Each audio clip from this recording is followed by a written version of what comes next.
কোপার ৪৮ আসরের মধ্যে ৩০ বারের মতো ফাইনাল খেলতে যাচ্ছে আর্জেন্টিনা।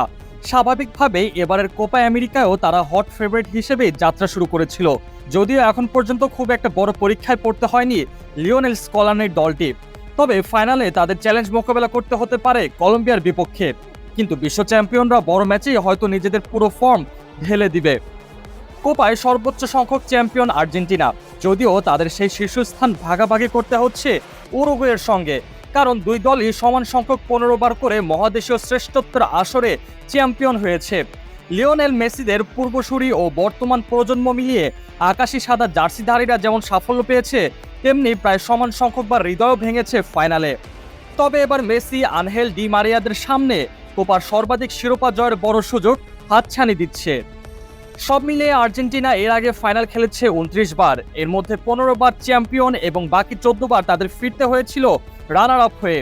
এর মধ্যে অবশ্য তাদের ১৩টি শিরোপা এসেছিল রাউন্ড রবিন নিয়মের অধীনে, অর্থাৎ ফাইনালের মধ্য দিয়ে শিরোপা নির্ধারণী নিয়ম চালুর পর আলবিসেলেস্তারা ৬ বার চূড়ান্ত ম্যাচ খেলেছে, যেখানে তাদের জয় মাত্র দুটিতে, বাকি ৪ ফাইনালেই হেরেছে তারা।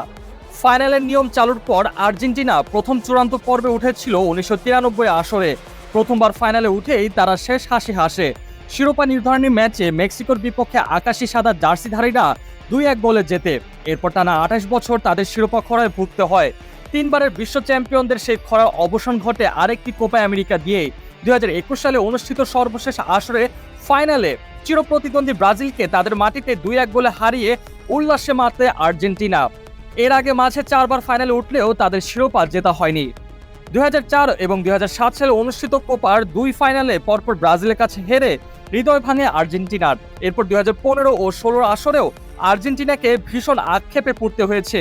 দুবারই চিলির বিপক্ষে নির্ধারিত ও অতিরিক্ত সময় মিলিয়ে গোলশূন্য থাকার পর ট্রাইবেকারে হারে তারা। এরপর তাদের শিরোপা খরা কাটে ব্রাজিলকে তাদের মাটিতে ২০২১ সালের আসরে হারিয়ে। অবশ্য সেই দুই দলের কোনোটিই নেই এবারের ফাইনালে। তাদের সামনে দুর্দান্ত কলম্বিয়া, যারা টানা ২৮ ম্যাচ অপরাজিত থেকে চলতি কোপার ফাইনালে উঠে এসেছে।